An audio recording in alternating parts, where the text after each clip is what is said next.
John Castellanos here, now known as El Nopal Castellanos. Wanted to talk about the Canelo versus Triple G fight. Wow, man. 2 weeks later, still fucking psyched about this fight. It was really good fight.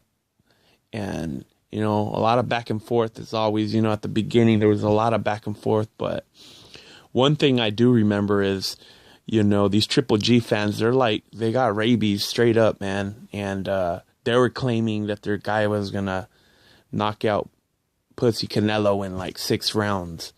And, the odds were stacked against Canelo, basically. Even at betting odds, you couldn't if you would bet against Canelo, you wouldn't even out your money. You would just make about, 60% of it or 70.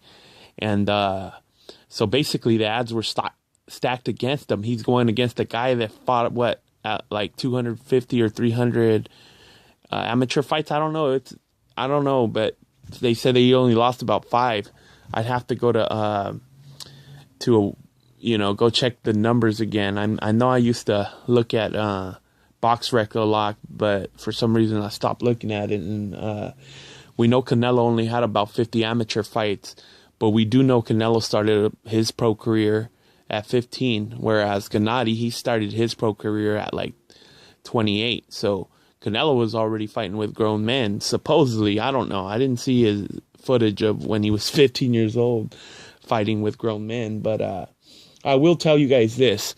When I went to go see the fight at my uncle's house, and I had my tios and tias there, and everybody was going for Canelo.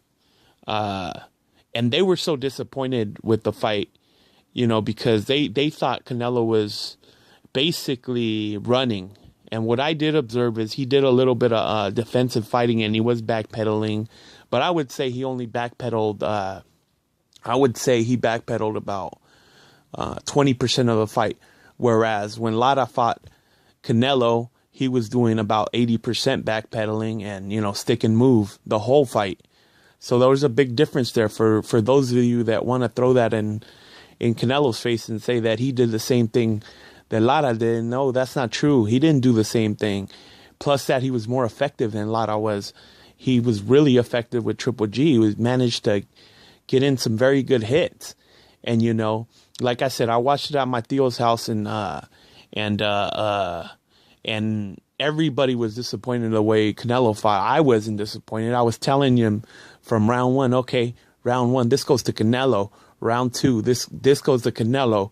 Round 3, this goes to Canelo. And they actually agreed with me up until that point. And then the Letterman card comes up, and all of a sudden, you know what I mean? The mood starts changing. They're like, wait a minute, round 1. And I'm over here sitting here thinking, okay, how the hell did Letterman give the round to Triple G, the first round? I mean, I saw Triple G, and I went back and counted the punches. He threw 60 punches, and he only landed I didn't even really get to see how many he landed, but I would estimate, when I went back and estimated and looked really closely, he might have partially landed 5 jabs.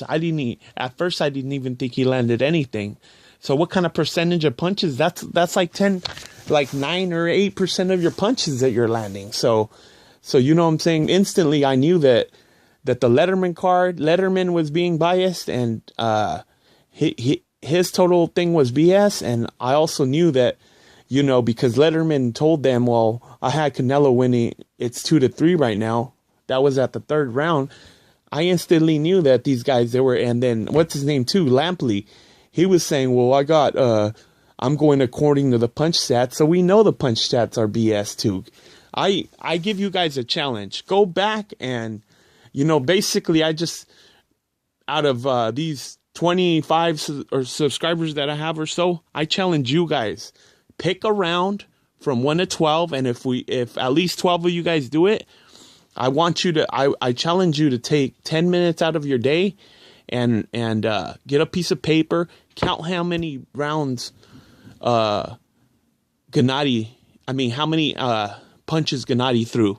And then I want you guys to go back, rewind it, and now go for shots that you think he landed, and then write that down. And what I want you to do is divide the big number, which is thrown, divide it into the small number, which is landed.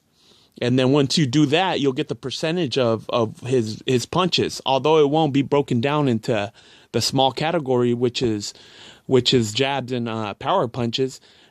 Although you won't have that breakdown, you will still get the total punch stat number, which is at the bottom all the time. And that's what the number they go by.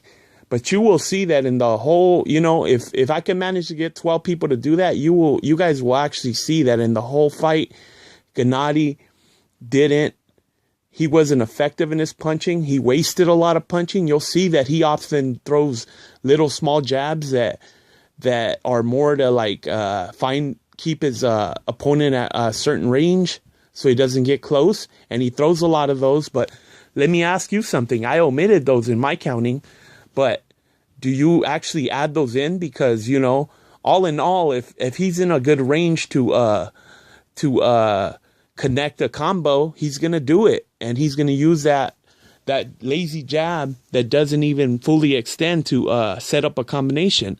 So how do you even, not leave those out? I left them out because I wanted to be fair to Golovkin. And that was just, I did 3 rounds, 1, 2, and 3. On the first round, I had Golovkin throwing 60. On the second round, I had him throwing 68. On the third round, I had him throwing 67. And on the first round, I seen him connect 5 punches. On the second round, I seen him connect 4 punches.